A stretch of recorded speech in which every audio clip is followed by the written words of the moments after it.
Hi everyone.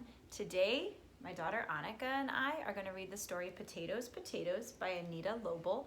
This was a story that I read as a little girl with my mom and dad, and it was one of the first stories I learned about peace building and what an important part of life peace building is. So we're going to read it to you today. Potatoes, Potatoes by Anita Lobel.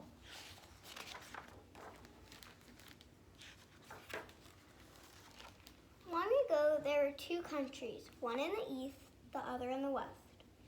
One day, they started a war with each other. No one had time to take care of the fields or cows or the chickens. And between battles, the people spent all their time polishing swords, making cannonballs, and sewing buttons on soldiers' uniforms. In a valley between those two countries lived a woman who did not bother with the war. She had two sons. She had a cow and some chickens and a large potato field. To protect her potatoes and her boys from the war, she built a wall around everything she owned.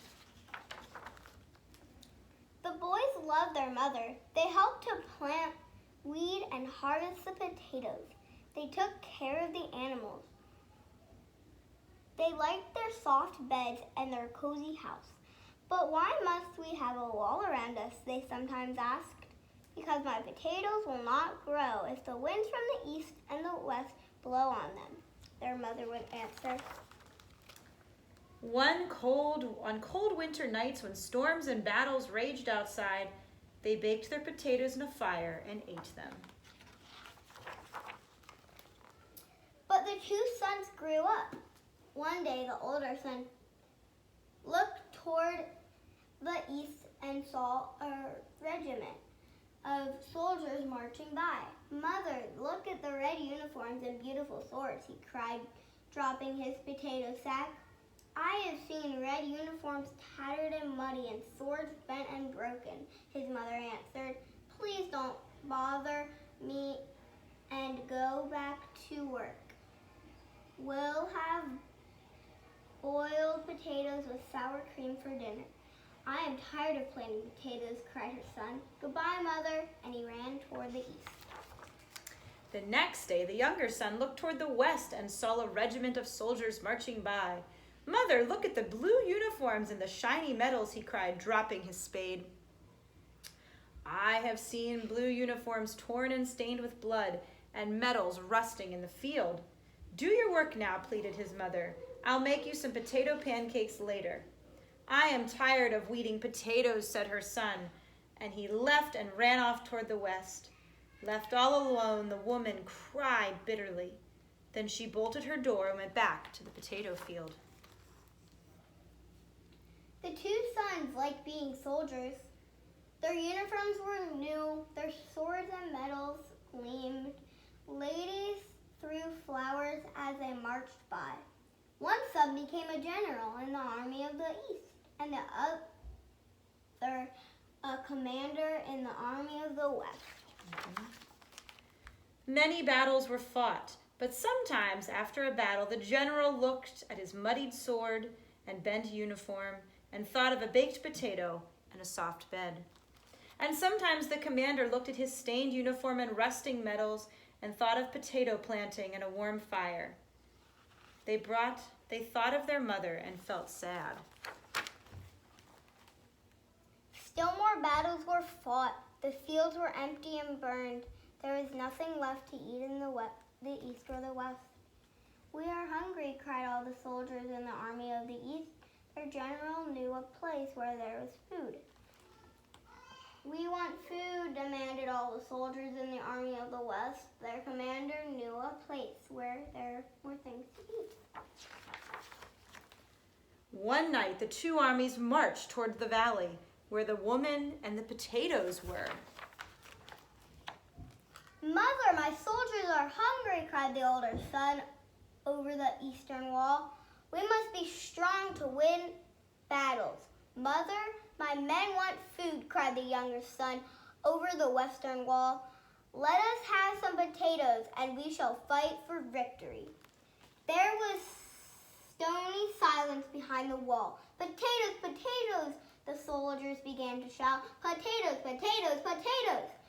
Let us break down the wall and get the potatoes. Oh my goodness. From the east and the west, the two armies crashed through the wall. A furious battle for the potatoes began. Soon the wall had tumbled down.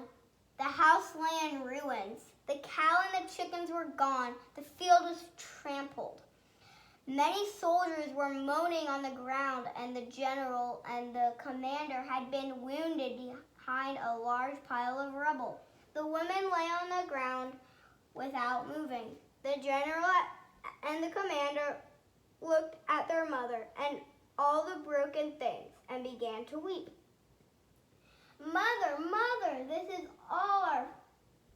our fault, cried the older son.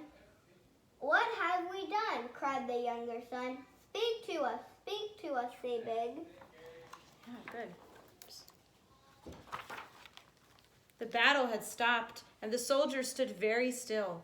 They looked at the crying general. They looked at the crying commander. They thought of their own mothers, and all the soldiers began to cry. But the woman was not dead. She let everyone weep for a while. Then she opened her eyes and stood up and said, Even though you have ruined my house and my field, I still have enough potatoes in the cellar to feed you all. But before I will give you even one peel, you must promise to stop all the fighting and clean up this mess and go home to your mothers. We are so hungry and tired of fighting. We will do anything you say.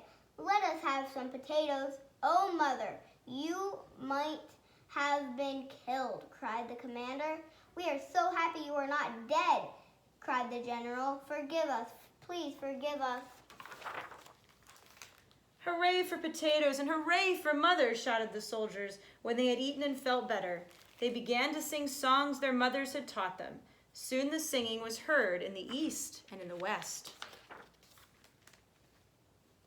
Many mothers found their sons. Everywhere, mothers and sons fell into each other's arms. Then they thanked the woman for the good potatoes and said goodbye. They went home to the east and home to the west. The soldiers took off their uniforms and told the people to stop polishing swords and making cannonballs. The two sons buried their swords and medals.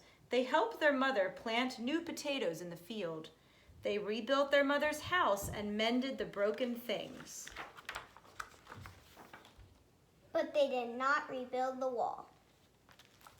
So we have two questions for you as you think about this book, Potatoes, Potatoes.